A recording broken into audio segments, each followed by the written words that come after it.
Mateus capítulo 28. Findara o sábado à noite, segundo o nosso calendário, versículo 1, e as duas Marias foram ver o sepulcro. De momento, foi tudo o que fizeram. Os versículos 1 e 2 não são consecutivos, e os versículos 2, 3 e 4 estão ligados. Quando o terremoto e as circunstâncias que o acompanharam tiveram lugar, ninguém ali estava senão os soldados. À noite tudo estava em segurança, tudo estava arrumado. Na manhã seguinte, os discípulos nada sabiam. Quando as mulheres chegaram ao sepulcro de madrugada, o anjo, que estava sentado à pedra do sepulcro, deu-lhes as boas novas da ressurreição do Senhor. O anjo do Senhor desceu e abriu a porta do túmulo, que o homem tinha fechado com todas as precauções possíveis. Mas eu creio que o Senhor já havia deixado o sepulcro antes de a pedra ser removida.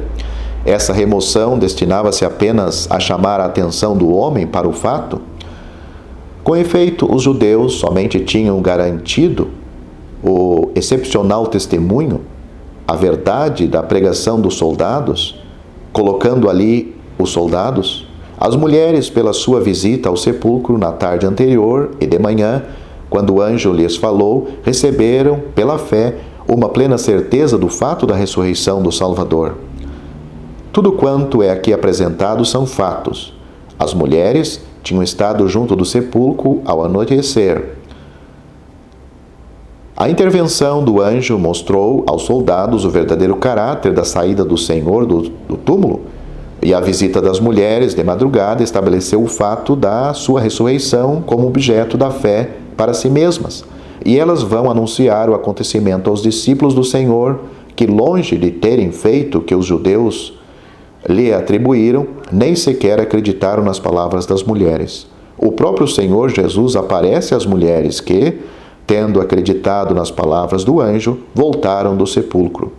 Como disse já, Jesus liga-se à sua antiga obra no meio dos pobres do rebanho, longe do centro das tradições judaicas e do templo e de tudo aquilo que ligava o povo a Deus, segundo a antiga aliança. O encontro e o reencontro marca aos discípulos um encontro na Galileia, e ali eles o encontram e o reconhecem. É ali, nessa antiga cena do labor de Cristo, segundo Isaías capítulo 8 e capítulo 9, que eles recebem de Jesus a sua missão. Por isso não se fala neste evangelho da ascensão de Cristo, mas de todo o poder que lhe é dado no céu e na terra. E por conseguinte, a missão confiada aos discípulos estende-se a todas as nações, aos gentios. Era a elas que eles deviam proclamar os direitos do Senhor e delas fazer discípulos. Porém, não se tratava simplesmente do nome do Eterno que eles tinham de anunciar, nem a sua missão era somente em relação com o seu trono em Jerusalém, Senhor dos céus e da terra. Os seus discípulos deviam proclamá-lo por todas as nações, baseando a sua doutrina na confissão do Pai, do Filho e do Espírito Santo. Eles deviam ensinar, não a lei, mas os preceitos de Jesus.